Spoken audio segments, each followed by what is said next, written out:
Olá, pessoal, eu sou a professora Isa Novas e estou aqui iniciando mais um projeto do nosso Clubinho do Livro Velho do CLV e agora com o livro Quincas Borba. Eu estou muito feliz de começar mais esse projeto. E se você é um vestibulando da FUVEST e caiu aqui nesse vídeo para acompanhar essa leitura comentada e explicada, com muita explicação, que vai ajudar você a fazer essa prova da FUVEST, claro, né? Eu indico, se você tiver tempo, claro que não é obrigatório, porque o livro que está na lista é o Quincas Borba, não é o Memórias Póstumas de Brás Cubas, mas como o Quincas Borba, ele aparece e a gente acompanha a juventude do Quincas Borba lá no Memórias Póstumas de Brás Cubas, eu indico que você maratone os vídeos da segunda edição do CLV, que estão todos disponíveis aqui no canal, tá bom? E agora a gente vai começar a nossa terceira edição do CLV com o livro Quincas Borba. Aqui o Quincas Borba ele já tá um pouquinho mais velho, né? Então por isso que é interessante conhecer o Quincas Borba mais moço. Mas enfim, o Memórias Póstumas de Brás Cubas não será cobrado na prova da FUVEST e você pode então começar desse livro aqui, não tem problema. E quando aparecer as relações entre os dois livros, eu vou fazer os comentários aqui também, tá bom? Agora, se você não é vestibulante, se você tá aqui só para poder conhecer um pouco mais dessa obra do Machado de Assis, do Quincas Borba, gostou desse modelo que tem ali, eu ia falar audiobook, mas não é um audiobook, né, gente? Dessa leitura comentada, leitura guiada, que eu vou aqui levando e explicando todos os detalhes. Se você tá aqui não por conta de prova, então senta na sua poltrona e só aproveite este momento, ok? Então, vamos começar? Vem comigo!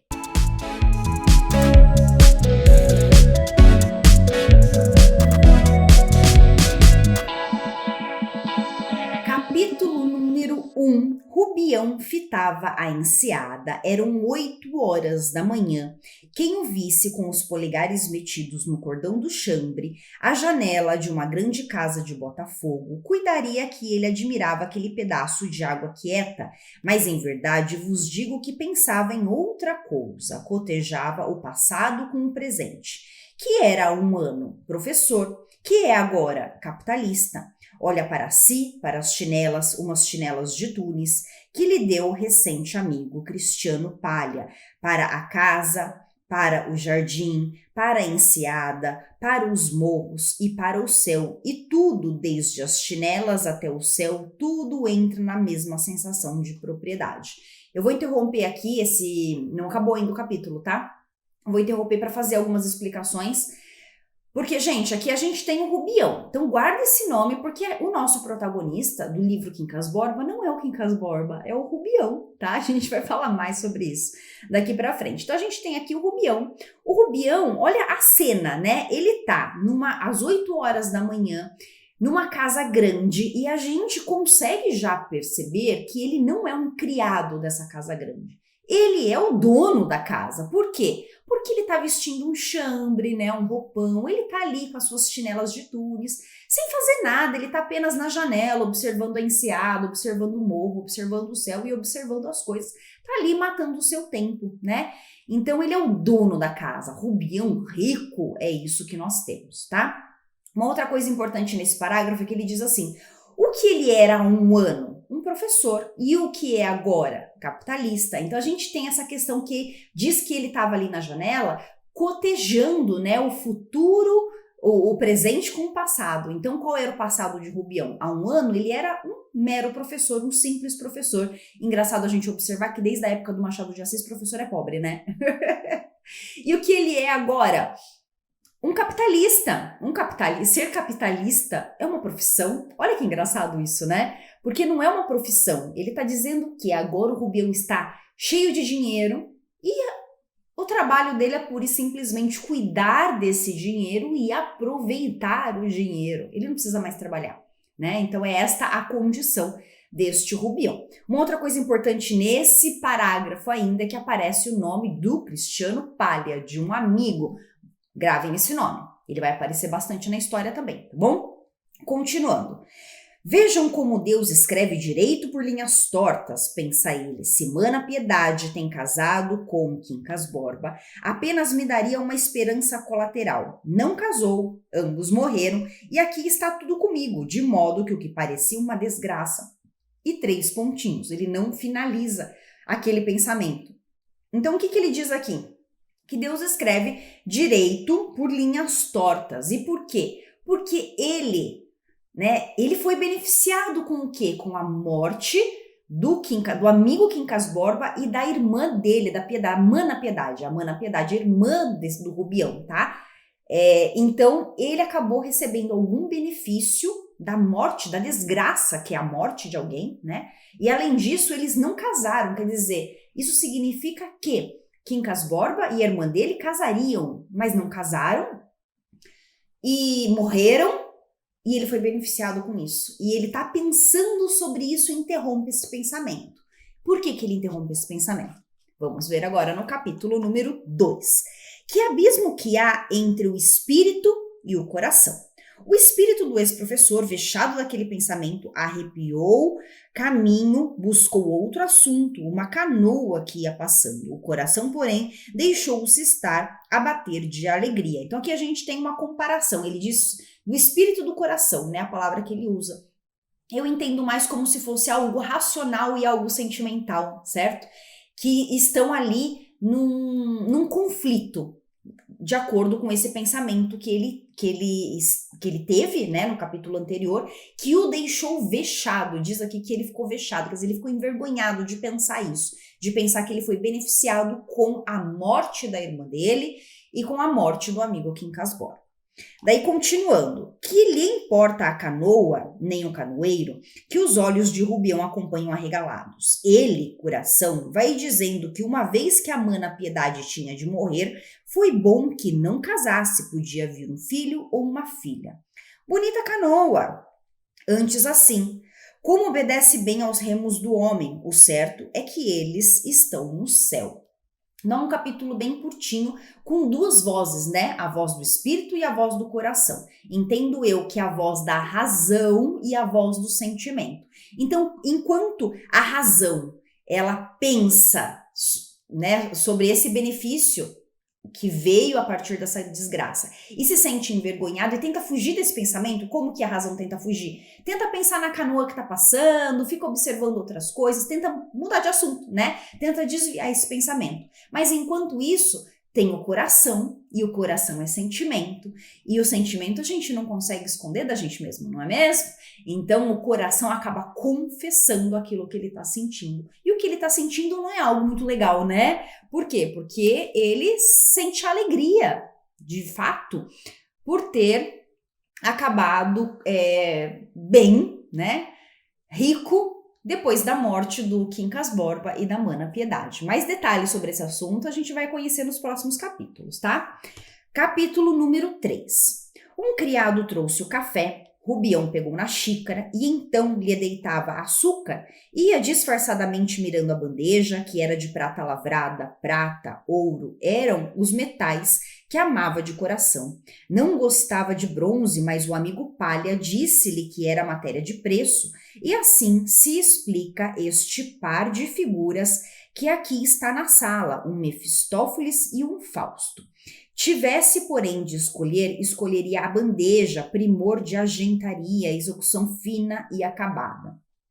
Mais uma vez eu vou interromper, por quê? Porque a gente tem aqui a questão de que o Rubião, antes um simples professor, pobre, né, e que se tornou rico há apenas 1 ano, ele já está ali mergulhado nessa questão da riqueza, né? Então, ele diz até que ele prefere ouro e prata do que o bronze, que tem valor menor e tudo mais. Mas ele aprendeu com o Cristiano Palha, aparece o Cristiano Palha aqui de novo, que o bronze tem o seu valor, né? Então, ele está fazendo essas análises, ele está muito envolvido com essas questões de riqueza. Além disso, a gente tem aqui que aparece um criado que trouxe café. Olha só como ele é rico, ele tem criados.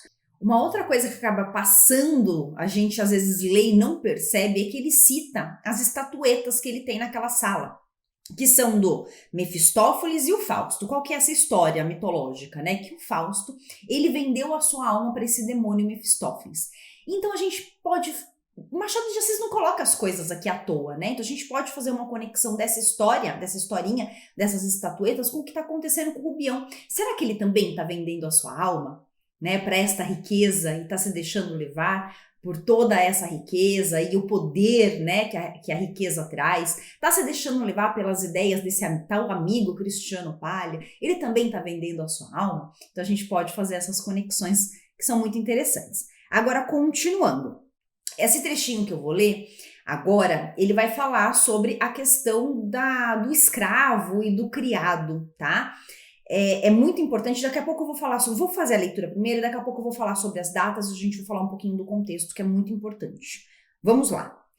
O criado o esperava teso e sério, era espanhol, e não foi sem resistência que Rubião o aceitou das mãos de Cristiano, por mais que lhe dissesse que estava acostumado aos seus crioulos de Minas e não queria línguas estrangeiras em casa. O amigo Palha insistiu, demonstrando-lhe a necessidade de ter criados brancos. Rubião cedeu com pena.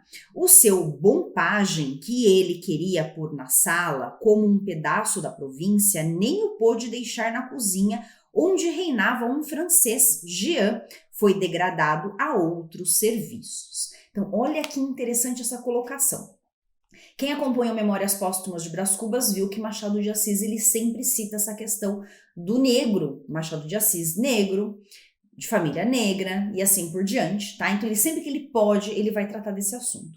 Uma outra coisa muito importante é a gente observar as datas.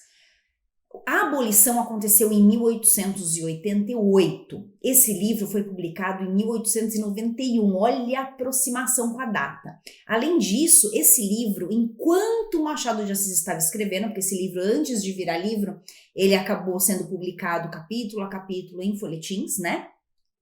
Então, a gente tem essa escrita e essa publicação em folhetim de 1886 até 1891, a data da publicação em livro, ok? Então, vamos pensar nessa data. Então, bem enquanto o Machado estava publicando Memórias Póstumas de Brás Cubas em folhetim, a abolição estava acontecendo, certo? Bem no meio. Então, a gente tem essa referência histórica que é muito importante, a gente não pode deixar isso passar, porque isso pode ser cobrado nas provas, certo? A gente não pode. Então, a gente tem o auge da discussão sobre a abolição está acontecendo e o Machado de Assis aborda essa questão de que forma? Diz que o Rubião, ele tinha crioulos de Minas, quer dizer, ele tinha os seus escravos em Minas, né? E que ele queria levar esses escravos e esses pajens para trabalhar para ele lá no Rio de Janeiro, na corte onde ele está, em Botafogo, atualmente, tá?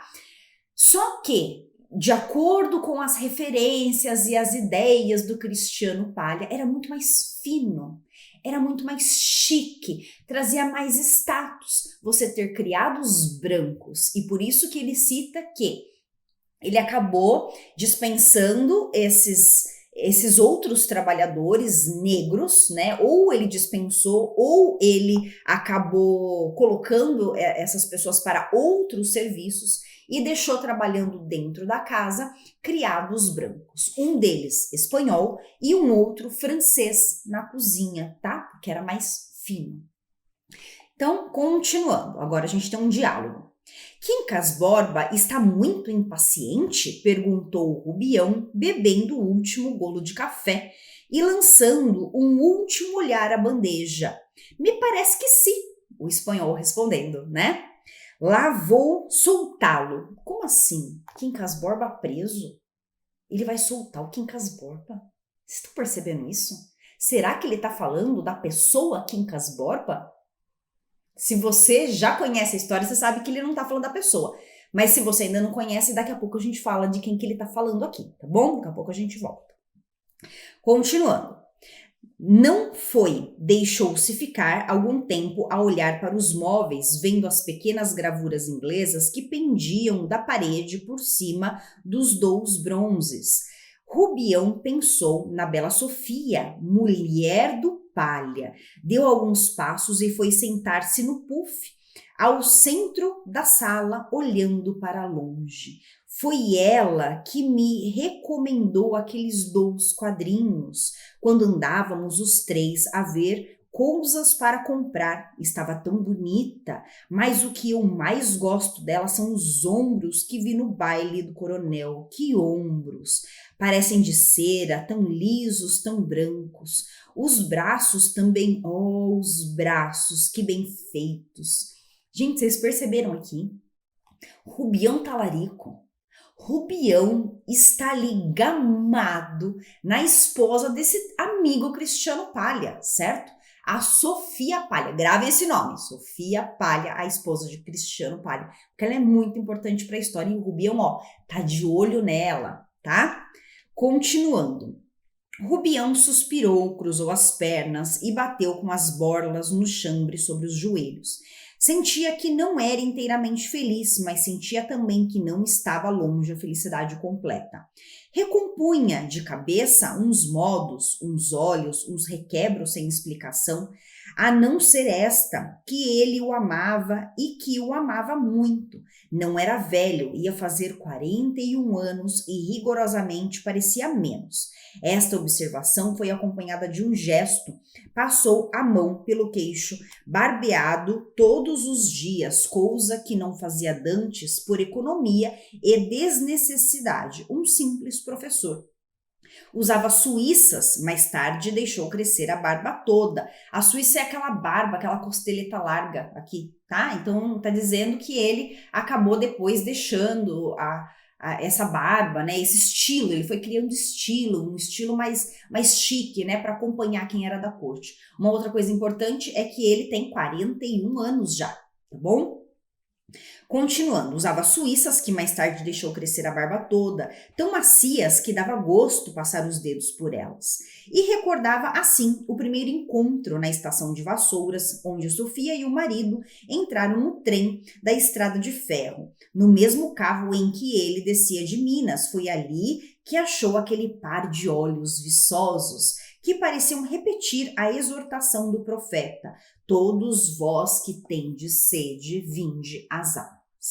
Não trazia ideias adequadas ao convite, é verdade, vinha com a herança na cabeça, o testamento, o inventário, coisas que é preciso explicar primeiro a fim de entender o presente e o futuro. Deixemos Rubião na sala de Botafogo, batendo com as borlas do chambre nos joelhos e cuidando da bela Sofia. Vem comigo, leitor, vamos vê-lo meses antes à cabeceira do Quincas Borba. Olha quanta coisa interessante a gente tem aqui, né? Primeiro, essa questão das barbas, então ele tá ali, ricaço, sem ter o que fazer, né? O que ele tem para fazer é admirar a vista, né? Então, o que ele faz? Ele tem o costume, então, de passar a mão agora nessas barbas e tudo mais, que agora estão macias, bem cuidadas. E ele até faz uma comparação, que ele não fazia isso quando ele era um simples professor. Simples professor não tem tempo para ficar se alisando, né? Tem que trabalhar, tem que ganhar dinheiro, né? Mas enfim. E além disso, tem uma passagem aqui bíblica, não sei se vocês repararam, quando ele diz assim: todos vós que tendes sede, vinde às águas, tá? A gente também fica sabendo aqui que o Cristiano Palha e a Sofia Palha encontraram o Rubião no trem, quando o Rubião estava saindo do local dele, né, onde ele morava, que daqui a pouco a gente vai saber onde era, tá, que ele morava, e foi pra corte. Então, nessa ida pra corte, ele acabou conhecendo esse casal, Cristiano Palha e Sofia Palha, tá bom? E é muito interessante, uma outra coisa que é importantíssima, é a gente ver a questão do estilo machadiano, que é a conversa com o leitor, tá? Esse narrador que interfere na narrativa. Então, quando ele diz assim, né, que não trazia ideias adequadas ao convite à verdade, vinha com a herança na cabeça, o testamento e o inventário. Então, primeiro, ele ficou rico por quê? Por conta de uma herança, que a gente tem informação, né? Essa herança foi deixada por quem? Pelo Quincas Borba, que não casou com a irmã. E ainda bem que não casou, por quê? Porque se não era irmã, que se tornaria herdeira. E se tivesse filhos, essa herança toda iria para os filhos e não para ele. Então, olha o benefício que ele recebeu, que a gente comentou lá nos parágrafos, nos capítulos anteriores, certo? Então, agora a gente já sabe que o Rubião, ele acabou ficando muito rico e ele estava nesta situação agora porque ele herdou toda a fortuna do Quincas Borba, tá? Então foi esse o benefício, né, que ele estava ali gozando. Depois ele diz assim, né, coisas que é preciso explicar primeiro a fim de entender o presente e o passado. Então aqui ele está fazendo um convite para uma explicação. Por quê? Porque a partir do próximo capítulo a gente vai entrar num flashback. Ok? Então agora a gente vai entrar no flashback. A gente vai voltar para o passado do Rubião pobre, né? Para entender o que aconteceu até chegar neste momento de agora e depois passa, tá bom? Mas então vamos lá. E a conversa com o leitor, né? Vem comigo, leitor, vamos vê-lo meses antes da cabeceira do Quincas Borba. Essa conversa com o leitor também é um estilo machadiano, tá? E essa interferência do narrador conversando com o leitor, que é muito importante isso como característica do Machado. Agora vamos para o capítulo número 4. Este Quincas Borba, se acaso me fizeste o favor de ler as memórias póstumas de Brás Cubas, é aquele mesmo náufrago da existência que ali aparece mendigo, herdeiro inoptado, inventor de uma filosofia. Então, ele está dizendo, leitor, você leitor, este Quincas Borba que eu estou dizendo aqui, que eu estou falando aqui, né? Este Quincas Borba é o mesmo do Memórias Póstumas de Brás Cubas. Então, o próprio Machado, por isso que é importante resgatar o Memórias Póstumas, tá? Não que seja essencial para entender a obra, mas você consegue fazer outras conexões, tá? Com aprofundamento, com um olhar diferente, se você conhece Memórias Póstumas. Então, ele diz aqui que esse Quincas Borba é o Quincas Borba que apareceu lá. E apareceu lá como? Apareceu lá como um mendigo. Teve a fase do Quincas Borba, mendigo, né? E depois um herdeiro inoptado se tornou herdeiro de um parente distante, de repente, inoptado, de repente, né? Acabou herdando uma fortuna e voltou a ficar rico e inventor de uma filosofia. Porque lá ele diz que ele inventou a filosofia, né? Do humanitas, né? Continuando. Aqui o tens agora em Barbacena. Então vamos lá. De onde o Rubião veio? De Barbacena, Minas Gerais, tá bom? Logo que chegou, enamorou-se de uma viúva, senhora de condição mediana e parcos meios de vida, mas tão acanhada que os suspiros do namorado ficavam sem eco. Chamava-se Maria da Piedade, que é a Mana Piedade, a irmã do Rubião. Um irmão dela, que é o presente Rubião, fez todo o possível para casá-los. Piedade resistiu, um pleures a levou. Então, quer dizer, o Rubião viu, né, Quincas Borba, ricaço, fez de tudo para que a irmã dele casasse com o Quincas Borba, só que ela acabou morrendo antes. Ela teve uma doença, a pleures, que é uma inflamação no pulmão, e ela acabou morrendo e o Quincas Borba ficou, tá? Continuando. Foi esse trechinho do romance que ligou os dois homens. Saberia Rubião que o nosso Quincas Borba trazia aquele grãozinho de sandice que um médico supôs a Charlie? Essa informação também está no Memórias Póstumas de Brás Cubas, tá? Lá no final do Memórias Póstumas de Brás Cubas, o Quincas Borba tem um médico que vai conversar com o Brás Cubas e diz para o Brás Cubas que o Quincas Borba está com um grãozinho de sandice. Quer dizer, ele está enlouquecendo. Machado de Assis fala muito sobre essa temática, vai falar nesse livro, já tratou em outros contos, em novelas, assim como o Alienista, né, que é muito conhecido, sobre a loucura, tá? Sobre a questão da saúde mental, da sanidade e tudo mais. O Machado de Assis abordou brilhantemente essa temática em várias das suas obras, e aqui ele vai falar disso de novo, tá bom? Então essa informação, inclusive, tem capítulos e capítulos lá no Memórias Póstumas de Brás Cubas falando sobre essa questão da sandice. Continuando. Seguramente não, tinha-o por homem esquisito. É todavia certo que o grãozinho não se despegou do cérebro de Quincas Borba, nem antes nem depois da moléstia, que lentamente o comeu. Quincas Borba tivera ali alguns parentes mortos já agora em 1867. Ó, o flashback voltou para 1867, beleza? O último foi o tio que o deixou por herdeiro dos seus bens. Rubião ficou sendo o único amigo do filósofo. Regia então uma escola de meninos que fechou para tratar do enfermo. Antes de professor, metera ombros a algumas empresas que foram a pique.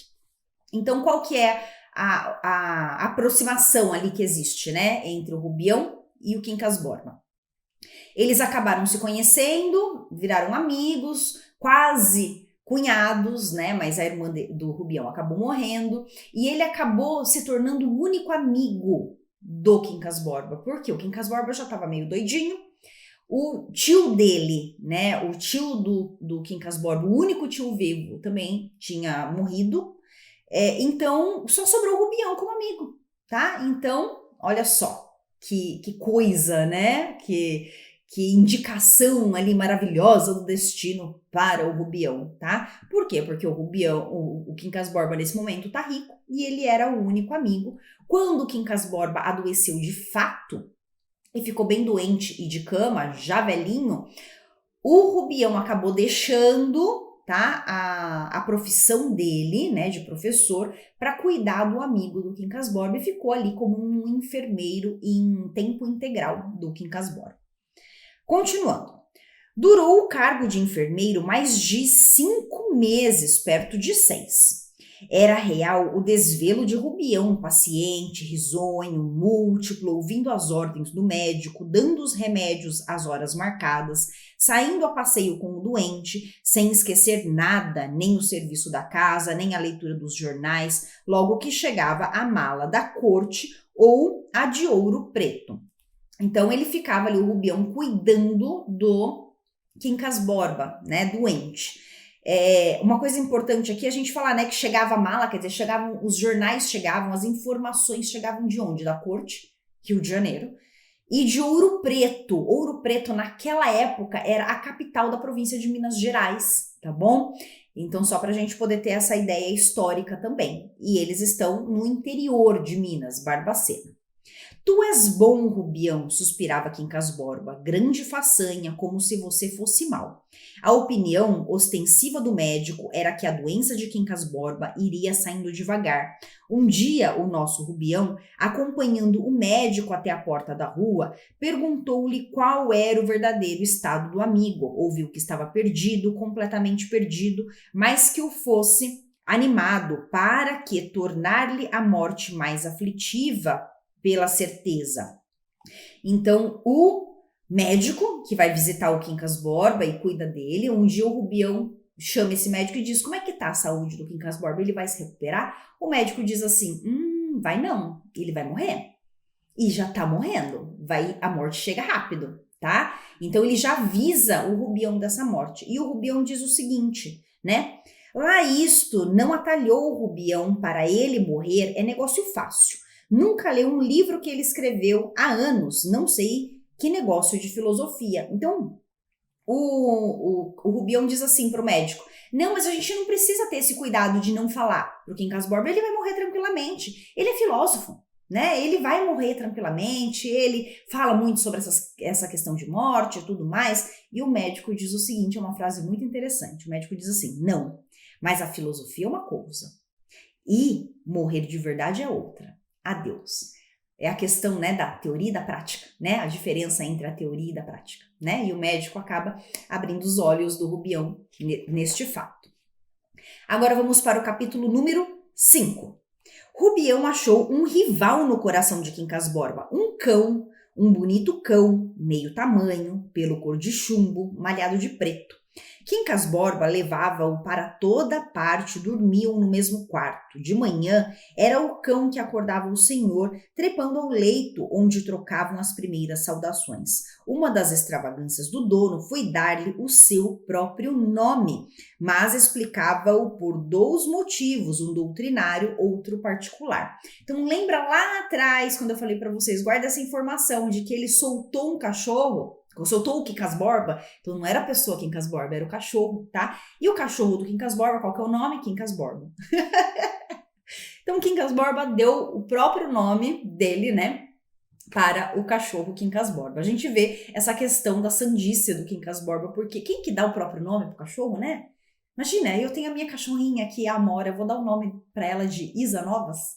Vem, Isa Novas! Não ia ser legal, né? Mas tudo bem, vamos lá. Continuando. Desde que humanitas, segundo a minha doutrina, é o princípio da vida e reside em toda parte, existe também no cão, e este pode, assim, receber um nome de gente, seja cristão ou muçulmano. Então ele explica por que ele deu o nome dele ao cachorro, dizendo o seguinte: eu sigo humanitas, a minha filosofia, e fala sobre o princípio da vida. E a vida reside neste cão. Então, por que ele não pode ter nome de gente? Todo mundo pode ter nome de gente, né? É essa a justificativa. Bem, mas por que não lhe deu antes o nome de Bernardo? Disse o Rubião, com o pensamento em um rival político da localidade. Então, por que se você vai dar um nome de gente, pelo menos dá um nome de alguém que você não gosta, né? Esse agora era um motivo particular. Se eu morrer antes, como presumo, sobreviverei no nome do meu bom cachorro. Riste, não? Rubião fez um gesto negativo. Pois devias rir, meu querido, porque a imortalidade é o meu lote e o meu dote, ou como melhor nome haja. Viverei perpetuamente no meu grande livro. Os que, porém, não souberem ler, chamarão Quincas Borba ao cachorro e... O cão, ouvindo o nome, correu à cama. Quincas Borba, comovido, olhou para o Quincas Borba. Olha só, o Quincas Borba olhou para o Quincas Borba. É muito engraçado, né? Tá vendo? A gente dá risada lendo Machado de Assis. É um humor diferente, mas, né? Mas é humor mesmo. Ironia e humor, né? Uma grande característica do Machado de Assis. Então aqui ele fala sobre a questão também. Um outro motivo para dar um nome de Quincas Borba para o cachorro é que ele vai morrer primeiro, ele sabe que ele vai morrer primeiro, então o Quincas Borba fica, o cachorro fica, como se fosse um legado, né? Ele vai deixar o livro para aqueles que sabem ler, que é o livro da filosofia dele, e vai deixar o cão para aqueles que não sabem ler, mas que terão e lembrarão dele por meio do cachorro. Interessante, né? Continuando. Meu pobre amigo, meu bom amigo, meu único amigo, único, desculpa-me, tu também és, bem sei, e agradeço-te muito, mas a um doente perdoa-se tudo, talvez esteja começando o meu delírio, deixa ver o espelho. Rubião deu-lhe o espelho, o doente contemplou por alguns segundos a cara magra, o olhar febril, com que descobria os subúrbios da morte, para onde caminhava a passo lento, mas seguro, depois com um sorriso pálido e irônico. Tudo que está cá fora corresponde ao que sinto cá dentro. Vou morrer, meu caro Rubião. Não gesticules, vou morrer. E que é morrer para ficares assim espantado? Sei que você tem umas filosofias, mas falemos do jantar. Que há de ser hoje? Quincas Borba sentou-se na cama, deixando pender as pernas cuja extraordinária magreza se adivinhava por fora das calças. Que quer? Acudiu Rubião. Nada, respondeu o enfermo sorrindo. Umas filosofias? Com que desdém me dizes isso? Repete, anda, quero ouvir outra vez. Umas filosofias? Mas não é por desdém, pois eu tenho capacidade para desdenhar de filosofias. Digo só que você pode crer que a morte não vale nada, porque terá razões, princípios. Quincas Borba procurou com os pés as chinelas, Rubião chegou-lhes, ele calçou-as e pôs-se a andar para esticar as pernas. Afagou o cão e acendeu um cigarro. Rubião quis que se agasalhasse e trouxe-lhe um fraque, um colete, um chambre, um capote, à escolha. Quincas Borba recusou-os com um gesto. Tinha outro ar agora, os olhos metidos para dentro viam pensar o cérebro. Depois de muitos passos, parou por alguns segundos diante de Rubião. Então aqui nesse finalzinho de capítulo, né, nessa conversa entre ele, a gente percebe que o Quincas Borba ficou muito intrigado pelo fato do Rubião falar, talvez com certo desdém da filosofia, mas acho que não era um desdém, né? Era, na verdade, uma questão de ignorância. Ele não conhecia, de fato, a filosofia do Quincas Borba. E o Quincas Borba para diante do Rubião e agora a gente vai para o capítulo 6, que é um capítulo importantíssimo do livro, que é o capítulo que o Quincas Borba vai explicar para o Rubião sobre a tal da filosofia, que é o capítulo que vai falar das batatas, sabe? Das batatas? Então é este. Vamos lá. Capítulo 6. Para entenderes bem o que é a morte e a vida, basta contar-te como morreu minha avó. Como foi? Senta-te. Rubião obedeceu, dando ao rosto o maior interesse possível, enquanto Quincas Borba continuava a andar. Foi no Rio de Janeiro, começou ele, defronte da Capela Imperial, que era então real, em dia de grande festa. Minha avó saiu, atravessou o adro, para ir ter a cadeirinha que a esperava no Largo do Paço. Gente como formiga, o povo queria ver entre as grandes senhoras nas suas ricas traquitanas. No momento em que minha avó saía do adro para ir à cadeirinha, um pouco distante, aconteceu espalhar-se uma das bestas de uma sege. A besta disparou, a outra imitou-a, confusão, tumulto, minha avó caiu e tanto as mulas como a sege passaram-lhe por cima. Foi levada em braços por uma botica na rua direita. Veio um sangrador, mas era tarde. Tinha a cabeça rachada, uma perna e o ombro partidos. Era toda sangue. Expirou minutos depois. Eu vou interromper aqui este parágrafo para falar para vocês sobre essa morte, essa misteriosa morte da avó do Quincas Borba, e ele vai contar aqui que a avó dele estava num local e que ela saía desse local para pegar a cadeirinha, a traquitana, a sege, todas essas palavras que ele utiliza aqui nesse parágrafo são meios de transporte da época, tá? Então a avó estava saindo, andando na rua para pegar esta cadeirinha e uma das bestas, das mulas, né, porque essas carruagens elas eram puxadas por animais, se desembestou, as outras também desembestaram e a avó acabou sendo atropelada, tanto pelas mulas quanto pela carruagem, né, que essas mulas estavam puxando. Então a avó acabou sendo socorrida ali, enviada, chamaram um sangrador, na época eles utilizavam muito esse meio de cura, né, de tratamento, que era fazer sangrias, e a avó recebeu o tratamento, mas ela não sobreviveu e acabou morrendo. Então essa é a informação que a gente tem até agora. Continuando. Foi realmente uma desgraça, disse Rubião. Não. Ouve o resto. Aqui está como se tinha passado o caso. O dono da sege estava no adro e tinha fome, muita fome, porque era tarde e almoçara cedo e pouco. Dali pôde fazer sinal ao cocheiro. Este fustigou as mulas para ir buscar o patrão. A sege, no meio do caminho, achou um obstáculo e derribou-o. Esse obstáculo era minha avó.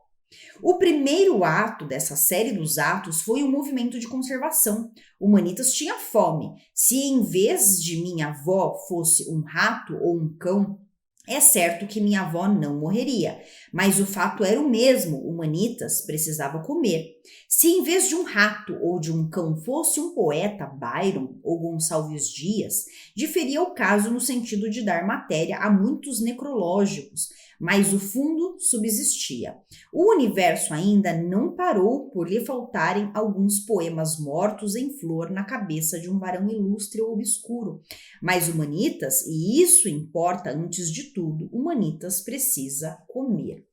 Rubião escutava com a alma nos olhos, sinceramente desejoso de entender, mas não dava pela necessidade a que o amigo atribuía a morte da avó. Seguramente o dono da sege, por muito tarde que chegasse a casa, não morria de fome, ao passo que a boa senhora morreu de verdade. E para sempre, explicou-lhe como pôde essas dúvidas e acabou perguntando-lhe. Eu já vou parar para explicar tudo isso, tá?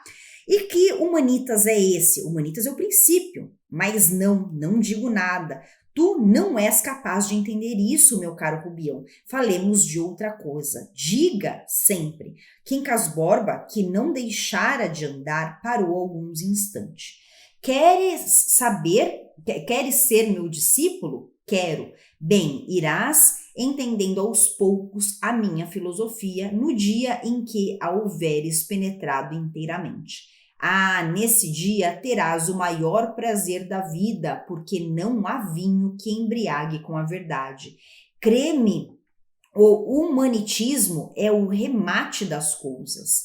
E eu, que o formulei, sou o maior homem do mundo. Olha, vês como o meu bom Quincas Borba está olhando para mim? Não é ele, é o Manitas. Mas que humanitas é esse? Humanitas é o princípio. Há nas coisas todas certa substância recôndita e idêntica, um princípio único, universal, eterno, comum, indizível e indestrutível, ou, para usar a linguagem do grande Camões, uma verdade que nas coisas anda, que mora no visível e invisível. Vou parar aqui agora. Vou parar porque a gente já percorreu bastante aqui nesse capítulo e eu quero que vocês observem o seguinte, vamos voltar, né? A gente tem o Quincas Borba tentando explicar qual é a relação da morte da avó com a filosofia. E daí ele diz o seguinte, né? O dono daquela sege, né, daquela carruagem, tinha fome. E por ter muita fome, ele acabou chamando, né, o cocheiro e falou, vamos embora, porque eu tô com fome, né? E esse cocheiro saiu e acabou atropelando a avó dele, e a avó morreu. E ele diz o seguinte, é como se a avó precisasse morrer para que esta pessoa, esse dono dessa sede, matasse a fome. Como assim? E o Rubião fica assim, mas não tô entendendo. O Rubião, ele faz o papel do leigo, né? O Rubião faz o nosso papel aqui de falar assim, mas o que uma coisa tem a ver com a outra? Porque o Rubião, ele tenta entender por que é que a avó precisava morrer de fato, morrer de verdade, para que esse cara pudesse comer. Não tem a ver uma coisa com a outra. Então a gente consegue perceber o quanto absurda também é esta filosofia, né, do Quincas Borba. Então, é como se a avó precisasse, né, morrer para que o cara pudesse comer, mas que de fato, se o cara levasse mais um tempo para comer, ele não ia morrer de fome, enquanto a avó morreu de verdade, tá? E fala também, aqui, ele cita Byron e Gonçalves Dias, é interessante porque ele diz o seguinte, se essa sege passasse por cima de um Byron, né, de um poeta Byron, muito importante, né, ou passasse por cima do Gonçalves Dias, um outro poeta brasileiro, o Byron um poeta inglês, Gonçalves Dias um poeta brasileiro, e os dois muito importantes, os jornais teriam falado sobre isso na época, coisa que não aconteceu com a avó dele, né, ninguém falou sobre a avó dele, porque a avó dele era uma pessoa comum, né? Então também tem essa questão, tá? Que é muito interessante. E ele tá tentando explicar de diversas maneiras, ele faz essa relação e depois ele continua falando e ele inclusive indaga o Rubião, você quer ser meu discípulo? Então vamos lá, se você quer ser meu discípulo, agora eu vou explicar de verdade. A gente vai continuar acompanhando essa explicação, porque a gente percebe que o Rubião de fato não tá entendendo a conexão, assim como nós, né? Você acha que a avó do Quincas Borba precisava morrer para o cara não morrer de fome? Claro que não, né? Mas enfim, vamos lá. Continuando. Pois essa substância ou verdade, esse princípio indestrutível, é humanitas. Assim lhe chamo porque resume o universo e o universo é o homem. Vais entendendo? Pouco, mas ainda assim, como é que a morte da sua avó... Então quer dizer, o Bion ainda não está entendendo a ligação das coisas.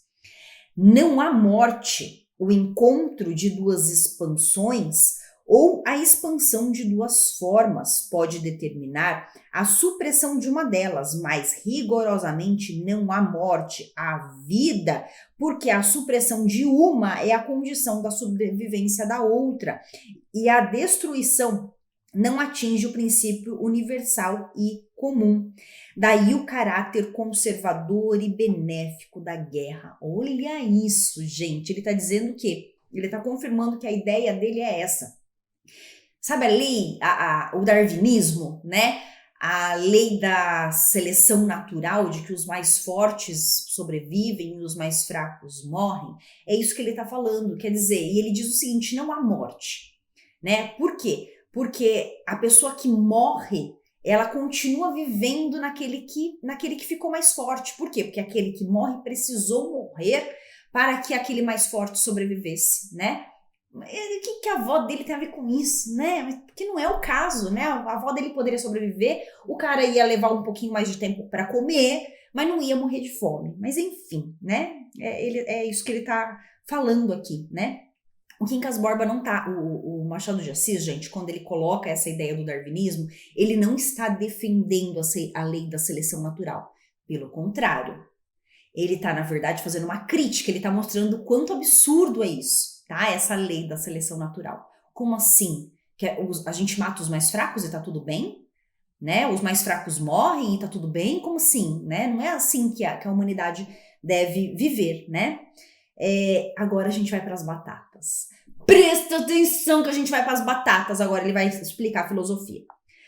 Supõe tu um campo de batatas e 2 tribos famintas. As batatas apenas chegam para alimentar uma das tribos, que assim adquire forças para transpor a montanha e ir a outra vertente onde há batatas em abundância. Mas se as 2 tribos dividirem em paz as batatas do campo, não chegam a nutrir-se suficientemente e morrem de inanição. A paz, nesse caso, é a destruição, a guerra é a conservação. Uma das tribos extermina a outra e recolhe os despojos. Daí a alegria da vitória, os hinos, aclamações, recompensas públicas e todos os demais efeitos das ações bélicas. Se a guerra não fosse isso, tais demonstrações não chegariam a dar-se pelo motivo real de que o homem só comemora e ama o que lhe é aprazível ou vantajoso, e pelo motivo racional de que nenhuma pessoa canoniza uma ação que virtualmente a destrói.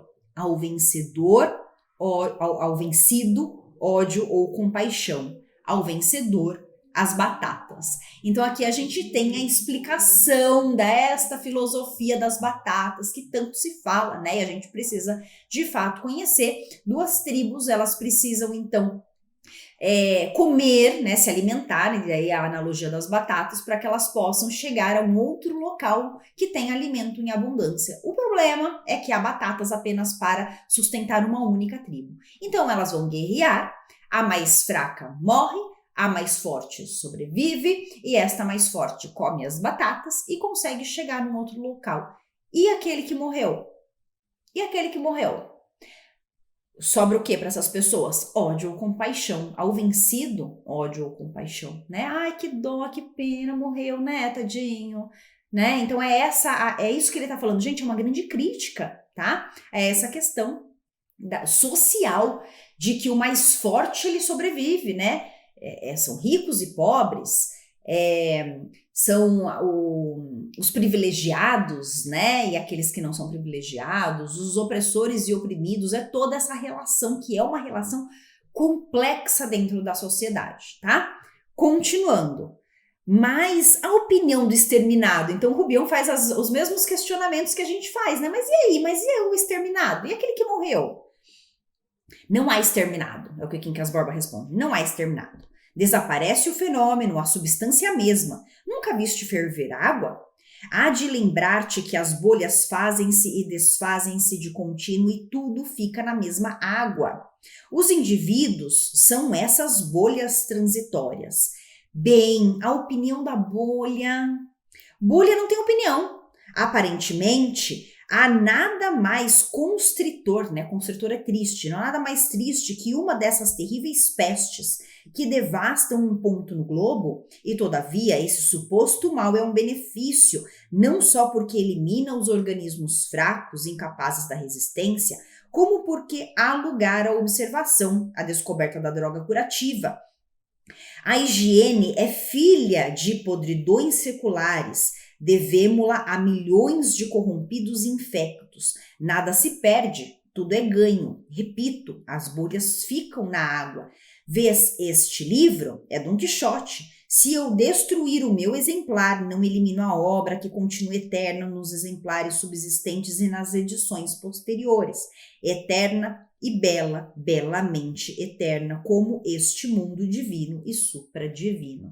Uau! Mas vamos lá, deixa eu explicar aqui algumas questões, né? O Rubião pergunta, tá, mas e quem morreu, né? E o que foi exterminado? O que pensa sobre isso? Será que é a pessoa, o exterminado fraco, aquele que morreu? vai gostar dessa filosofia, ele diz o seguinte: eles são como as bolhas de uma água fervendo que desaparecem, mas a água continua lá, quer dizer, os mais fortes continuam lá e as bolhas, elas acabam sumindo, né? E bolha não tem opinião. Gente. Ai, Machado, bolha não tem opinião, né? E ele compara o fraco com essa bolha que vai sumindo, mas a água fica, a água é o mais forte, né? E quando o Machado de Assis escreveu, é claro que não tinha a epidemia, né? A pandemia que a gente passou aqui nesses últimos anos. Mas eles passaram por outras, tá, gente? Teve a questão de tuberculose, de febre amarela, teve várias questões. Machado de Assis perdeu alguns familiares por conta dessas doenças e tudo mais, tá?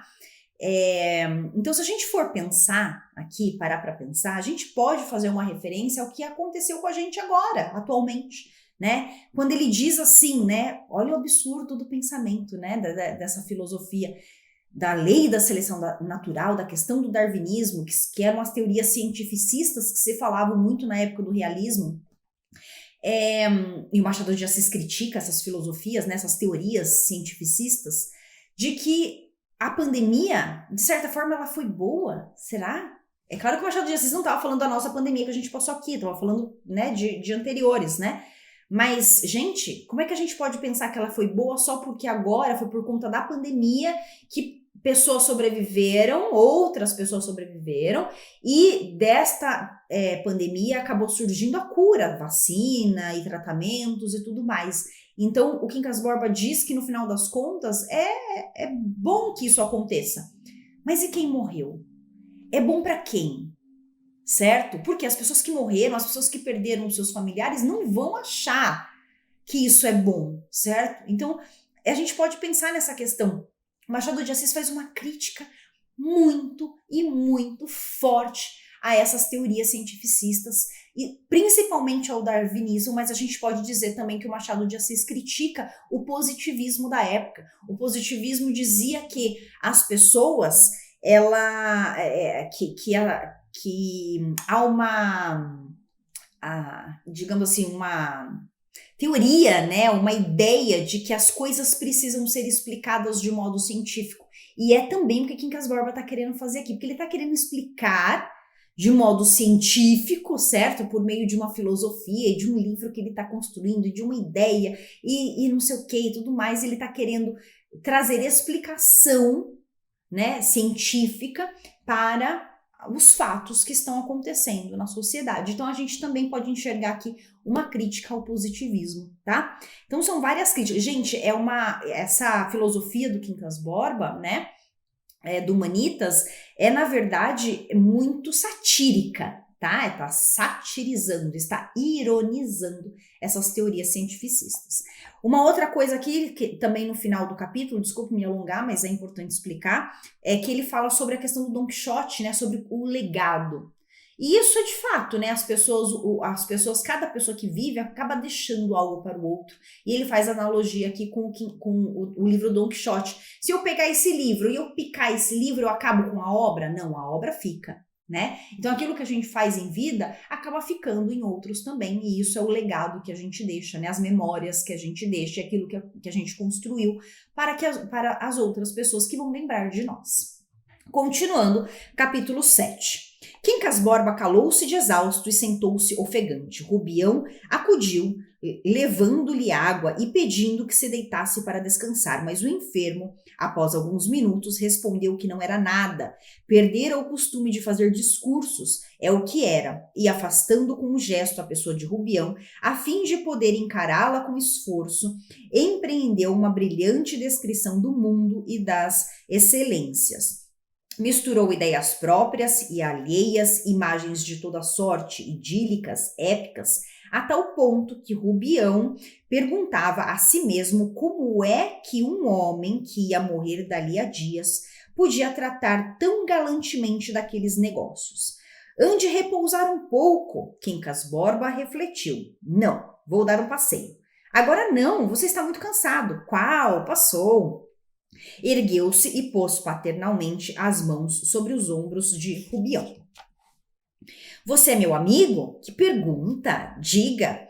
Tanto ou mais do que este animal, respondeu Rubião, em um arroubo de ternura, Quincas Borba apertando-lhe as mãos. Bem, então Quincas Borba transmitiu, né, no capítulo anterior, a sua filosofia para o Rubião, e aqui ele fica cansado de tanto falar, né, de discursar a respeito da sua filosofia, e o Rubião mostra um certo cuidado. Por quê? Porque o Rubião ficou ofegante, mas o Quincas Borba quer caminhar, ele quer continuar andando e não quer descansar.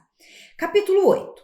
No dia seguinte, Quincas Borba acordou com a resolução de ir ao Rio de Janeiro, voltaria no fim de um mês, tinha certos negócios. Rubião ficou espantado e a moléstia e o médico. O doente respondeu que o médico era um charlatão e que a moléstia precisava esparecer, tal qual a saúde. Moléstia e saúde eram 2 caroços do mesmo fruto, 2 estados de humanitas.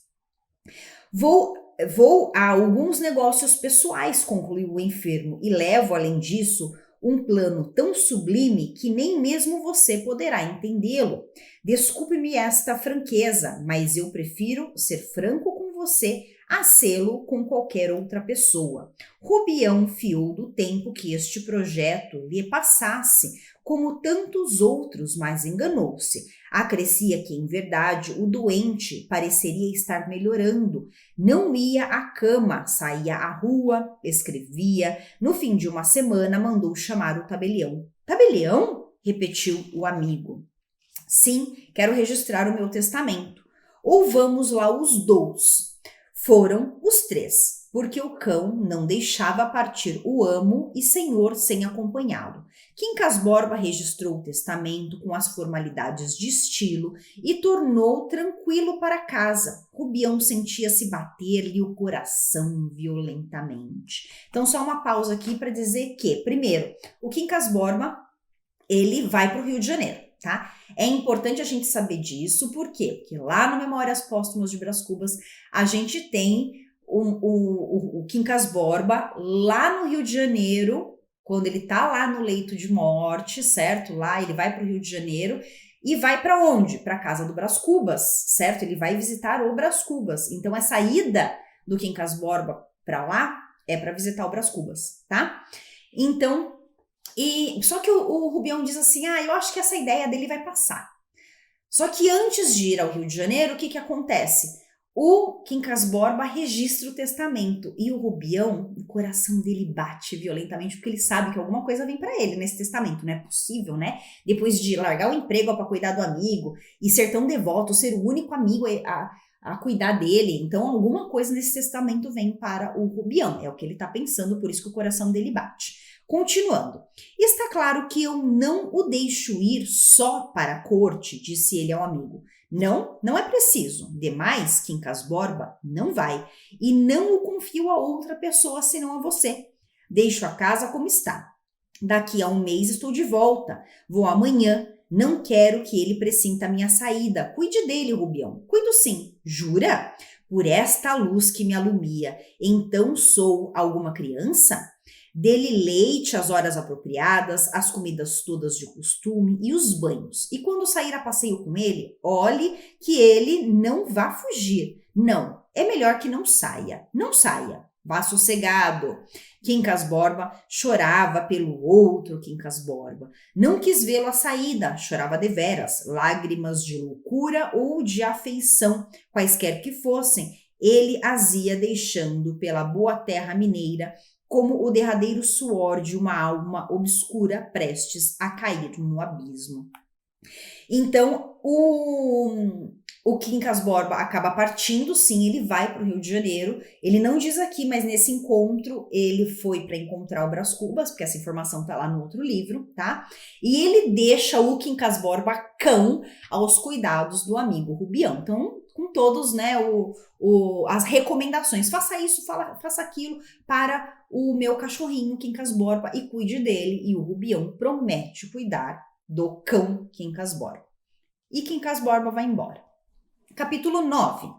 Horas depois, teve Rubião um pensamento horrível. Podiam crer que ele próprio incitara o amigo à viagem para o fim de o matar mais depressa e entrar na posse do legado, se é que realmente estava incluso no testamento. Sentiu remorsos, porque não empregou todas as forças para contê-lo. Viu o cadáver de Quincas Borba pálido, hediondo, fitando nele um olhar vingativo. Resolveu, se acaso o fatal desfecho se desse em viagem, abrir mão do legado. Então o Rubião pensa o seguinte: o que vão pensar? De fato, será que ele está preocupado com o Quincas Borba? Porque ele pensa o seguinte: o que vão pensar de mim se Quincas Borba morrer durante essa viagem? Vão achar que eu incitei o Quincas Borba a viajar, porque assim ele morre mais rápido. E eu, como estou no testamento, provavelmente, porque ele acredita que ele está no testamento, então eles vão achar que é por isso que eu quis matar o Quincas Borba mais rápido para poder ficar com a herança, certo? Então, na verdade, ele está preocupado com o que os outros vão pensar. Continuando. Pela sua parte, o cão vivia farejando, ganindo, querendo fugir, não podia dormir quieto, levantava-se muitas vezes à noite, percorria a casa e tornava ao seu canto. De manhã, Rubião chamava-o à cama e o cão acudia alegre, imaginava que era o próprio dono, via depois que não era, mas aceitava as carícias e fazia-lhe outras, como se Rubião tivesse de levar as suas ao amigo ou trazê-lo para ali. Demais, havia-se-lhe afeiçoado também e para ele era a ponte que o ligava à existência anterior. Não comeu durante os primeiros dias, não comeu durante os primeiros dias, suportando menos a sede. Rubião pôde alcançar que bebesse leite. Foi a única alimentação por algum tempo. Mais tarde passava as horas calado, triste, enrolado em si mesmo, ou então com o corpo estendido e a cabeça entre as mãos. Olha a personificação desse cachorro, né? A cabeça entre as mãos. Todo o parágrafo fala sobre o cão, o Quincas Borba, que está sofrendo pela ausência do dono. E sofre, não quer comer, não quer beber nada, e o Rubião está ali cuidando dele. Quando o médico voltou, ficou espantado da temeridade do doente. Deviam tê-lo impedido de sair. A morte era certa. Certa? Mais tarde ou mais cedo. Levou o tal cachorro? Não, senhor, está comigo. Pediu que cuidasse dele e chorou. Olhe que chorou que foi um nunca acabar. Verdade é que disse ainda Rubião para defender o enfermo. Verdade é que o cachorro merece a estima do dono. Parece gente a personificação, né? O médico tirou o largo chapéu de palha para consertar a fita. Depois sorriu. Gente? Com que então parecia gente? O Rubião insistia, depois explicava. Não era gente como a outra gente, mas tinha coisas de sentimento e até de juízo. Olhe, ia contar-lhe uma. Não, homem, não. Logo vou a um doente de erisipela. Se vierem cartas dele e não forem reservadas, desejo vê-las, ouviu? E lembranças ao cachorro, concluiu saindo. Então o médico não teve muita paciência para conversar com o Rubião, né? Apenas ficou espantado, porque o Quincas Borba acabou indo para o Rio de Janeiro, doente como estava, e não teve muita paciência para conversar com o Rubião. Continuando, algumas pessoas começaram a mofar de Rubião e da singular incumbência de guardar um cão, em vez de ser o cão que o guardasse a ele. Vinha a risota, choviam as alcunhas, em que havia de dar o professor. Sentinela de cão, Rubião tinha medo da opinião pública, com efeito, parecia-lhe ridículo. Fugia aos olhos estranhos, olhava com fastio para o animal, dava-se ao diabo, renegava reclamava da vida, né?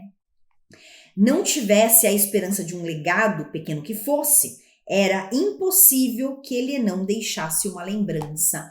Então, o Rubião, ele começa a ouvir risinhos e chacotas, né, zombarias, porque ele tá ali mimando um cachorro, tá? E diz que o Rubião, ele é muito preocupado com a opinião das outras pessoas, ele tá sempre preocupado com a opinião alheia, né? E aquilo o aborrece, essas zombarias o aborrecem, e ele então pensa o seguinte: se não fosse a esperança de ter uma herança, eu não ia ficar cuidando desse cachorro não, tá? Então ele já muda o comportamento dele, né? O pensamento. Capítulo 10. 7 semanas depois chegou a Barbacena esta carta datada do Rio de Janeiro, toda do punho de Quincas Borba. Então aqui a gente vai acompanhar a carta que o Quincas Borba, lá do Rio de Janeiro, envia para o Rubião. Meu caro senhor e amigo, você há de ter estranhado meu silêncio. Não lhe tenho escrito por certos motivos particulares, etc. Voltarei breve, mas quero comunicar-lhe desde já um negócio reservado, reservadíssimo. Quem sou eu, Rubião? Sou Santo Agostinho. Continuando. Sei que há de sorrir porque você é um ignário. Ignário é um ignorante, tá? Rubião, a nossa intimidade permitia-me dizer palavra mais crua, mas faço-lhe esta concessão, que é a última, Ignário. Ouça, Ignário, sou Santo Agostinho, descobri isso anteontem. Ouça e cale-se. Tudo coincide nas nossas vidas. O santo e eu passamos uma parte do tempo nos deleites e na heresia, porque eu considero heresia tudo o que não é a minha doutrina de humanitas. Ambos furtamos, ele, em pequeno, umas peras de Cartago, eu já rapaz, um relógio do meu amigo Brás Cubas. Nossas mães eram religiosas e castas. Enfim, ele pensava como eu, que tudo que existe é bom, e assim o demonstra no capítulo 16, livro 7 das Confissões, com a diferença que para ele o mal é um desvio da vontade, ilusão própria de um século atrasado, concessão ao erro, pois que o mal nem mesmo existe e só a primeira afirmação é verdadeira. Todas as coisas são boas, omnia bona e a Deus. Omnia bona significa, né? Todas as coisas são boas. Adeus, Ignário, não contes a ninguém o que te acabo de confiar, que não queres perder as orelhas. Cala-te, guarda e agradece a boa fortuna, fortuna é o destino, tá? De ter por amigo um grande homem como eu, embora não me compreendas. Hás de compreender-me logo que tornar a Barbacena, dar-te em termos explicações simples, adequadas ao entendimento de um asno, a verdadeira noção do grande homem. Adeus, lembranças ao meu pobre Quincas Borba. Não esqueça de dar-lhe leite e banhos. Adeus, adeus do teu coração, Quincas Borba. Então aqui a gente tem uma carta um tanto quanto esquisita. A gente percebe a questão da sanidade do Quincas Borba, né? Quer dizer, ele tá doidinho, ele tá achando que ele é Santo Agostinho e tudo mais. Ele aqui cita, inclusive, o livro Confissões do Santo Agostinho, que fala no capítulo tal, no capítulo tal. Diz que ele se assemelha ao Santo Agostinho, porque assim como Santo Agostinho um dia furtou alguém, ele também furtou o Brás Cubas, o amigo Brás Cubas. Lembrando, lá no Memórias Póstumas de Brás Cubas, num episódio que, no momento da vida que o Quincas Borba vive na rua como mendigo, ele acaba encontrando o Brás Cubas e o Quincas Borba então rouba o relógio, que eles usavam relógio de bolso na época, né? E acaba furtando esse relógio do amigo Brás Cubas. Depois, quando ele enriquece de novo, recebe a herança, ele acaba devolvendo esse relógio. Mas enfim, é a história do outro livro, tá? Então aqui o Machado de Assis o tempo todo, ele vai pegando esses episódios e vai colocando aqui, tá? Então a gente tem essa questão de que o Rubião lê essa carta e percebe que o amigo tá doidinho, tá? E pede também para cuidar do cachorro. Ok, continuando depois da carta. Rubião mal sustinha o papel nos dedos, sustinha segurava, mal segurava o papel nos dedos. Passados alguns segundos, advertiu que podia ser um gracejo do amigo e releu a carta. Mas a segunda leitura confirmou a primeira impressão, não havia dúvida, estava doudo.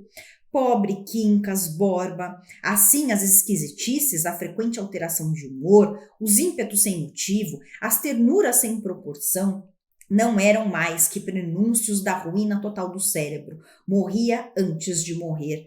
Tão bom, tão alegre. Tinha impertinências, é verdade, mas a doença explicava-as. Rubião enxugou os olhos úmidos de comoção. Depois veio a lembrança do possível legado e ainda mais o afligiu por lhe mostrar que o bom amigo ia perder. Então ele fica pensando nessa questão da loucura, né? De que a loucura, o perder a sanidade é a mesma coisa que morrer antes de morrer. Eu achei muito interessante essa colocação, que quando a pessoa ela enlouquece, ela já não sabe mais quem ela é e tudo mais, ela acaba morrendo antes de morrer, é como se fosse uma morte prematura, né?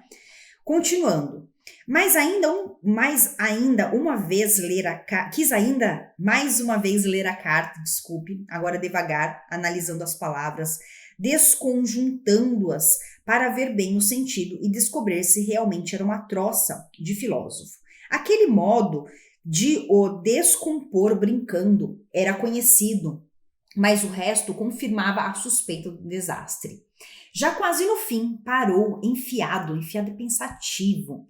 Dar-se-ia que, provada a alienação mental do testador, nulo ficaria o testamento e perdidas as deixas? Rubião teve uma vertigem. Estava ainda com a carta aberta nas mãos quando viu aparecer o doutor, que vinha por notícias do enfermo. O agente do correio dissera-lhe haver chegado uma carta. Era aquela? É esta, mas tem alguma comunicação reservada? Justamente, traz uma comunicação reservada, reservadíssima, negócios pessoais. Dá licença? Dizendo isto, Rubião meteu a carta no bolso, o médico saiu, ele respirou. Escapara ao perigo de publicar tão grave documento, por onde se podia provar o estado mental de Quincas Borba. Minutos depois arrependeu-se, devia ter entregado a carta, sentiu remorsos, pensou em mandá-la à casa do médico, chamou por um escravo. Quando este acudiu, já ele mudara outra vez de ideia, considerou que era imprudência, o doente viria em breve, dali a dias, perguntaria pela carta, arguí-lo-ia de indiscreto, de delator, remorsos fáceis, de pouca dura. Não quero nada, disse ao escravo, e outra vez pensou no legado, calculou o algarismo, menos de 10 contos não. Compraria um pedaço de terra, uma casa, cultivaria isto ou aquilo, ou lavraria ouro. O pior é que se era menos 5 contos, 5 era pouco, mas enfim, talvez não passasse disso. 5 que fosse, era um arranjo menor e antes menor que nada, 5 contos. Pior seria se o testamento ficasse nulo. Vá, 5 contos. Então ele fica com medo, o Rubião ele fica com medo de mostrar essa carta para outras pessoas, porque se essa carta poderia servir de prova de que o Quincas Borba estava maluco, e como maluco, provavelmente o testamento, né, e aquilo que ele deixou em testamento, acabaria ficando nulo. Então ele fica com medo de perder a herança, que ele acredita que tem uma herança, ou de 5 contos, ou de 10 contos, ele até especula o valor e já fica pensando no que ele vai fazer com essa herança, tá? Então ele esconde a carta de todas as pessoas e do médico também, que cuida do Quincas Borba, tá? Por quê? Porque ele tá com medo dessa carta servir como prova da sandice e, como consequência, anular o testamento. Olha a questão do pensar no dinheiro. Capítulo 11, a gente vai até o 12, tá? O capítulo 11 e 12 bem curtinhos. Capítulo 11.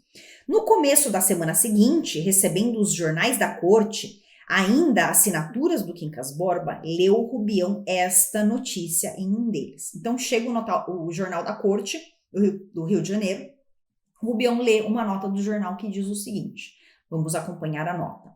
Faleceu ontem o senhor Joaquim Borba dos Santos. Tendo suportado a moléstia com singular filosofia, era homem de muito saber e cansava-se em batalhar contra esse pessimismo amarelo e enfesado que ainda nos há de chegar aqui um dia. É a moléstia do século. A última palavra dele foi que a dor era uma ilusão e que Pangloss não era tão tolo como o incultou Voltaire. Já então, delirava. Tinha muitos bens, o testamento está em Barbacena. Então, olha só que coisa, né? Ele lê numa nota que o Quincas Borba morreu lá no Rio de Janeiro. E sim, no Memórias Póstumas de Brás Cubas a gente tem essa informação. Ele morre lá junto com o Brás Cubas, tá? O Quincas Borba morre lá no Rio de Janeiro.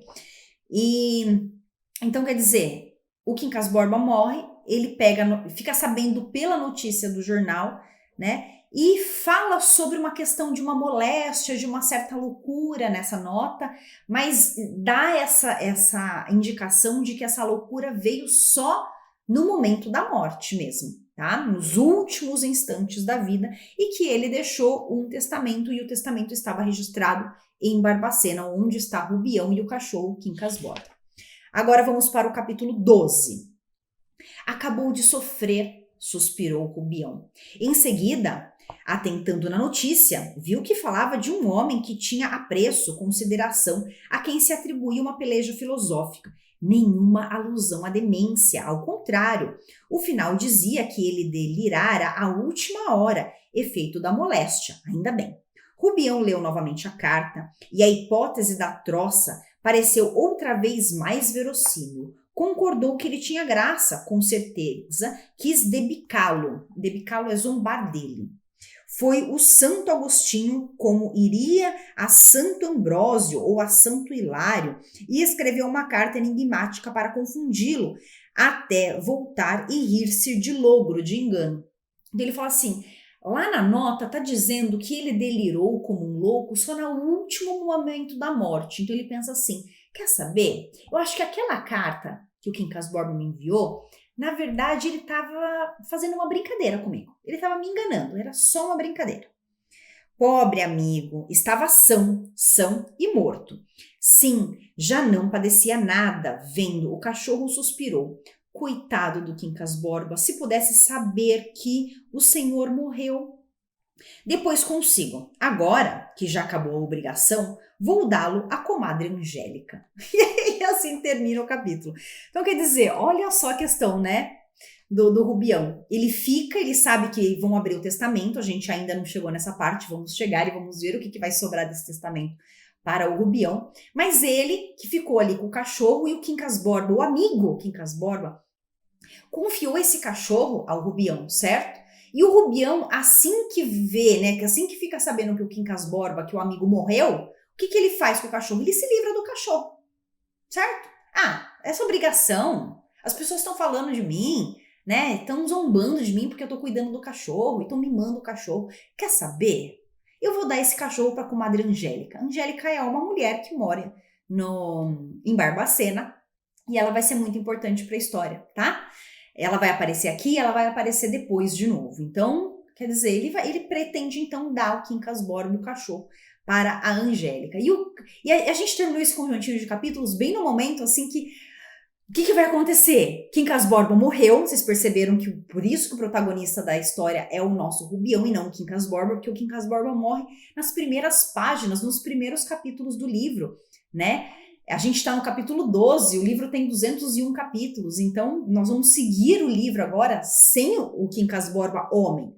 Vamos seguir com o Rubião e o Quincas Borba cão, né?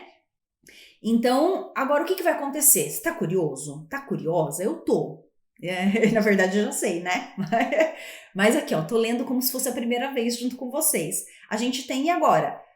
Qual vai ser essa herança? O que tem nesse testamento? O que vai ser do cachorro? O que vai acontecer com o Rubião? Porque a gente já tem spoiler. Já temos spoiler.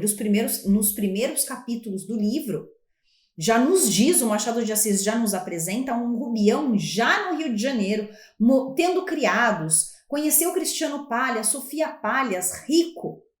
Então a gente já tem spoiler, certo? Que o próprio Machado de Assis nos deu. Não sou eu que tô dando, tá? Então alguma coisa vai acontecer, porque o Rubião, ele vai parar no Rio de Janeiro, tá bom? O livro acaba naquele momento como começou? Não, gente, o livro vai acabar e vai passar desse momento, tá? Muita coisa depois disso vai acontecer com o nosso querido Rubião, tá bom? Então é isso, vamos ficar por aqui. Né? Claro que eu acho que o primeiro capítulo, o primeiro vídeo, ele acabou ficando um pouco mais longo, né? Vamos ver os próximos. Mas é que eu tinha muita coisa para explicar agora no início, tá bom? Beijão, espero que vocês estejam gostando dessa história, gente. Eu amo Quincas Borba. Tchau, tchau e até o próximo vídeo.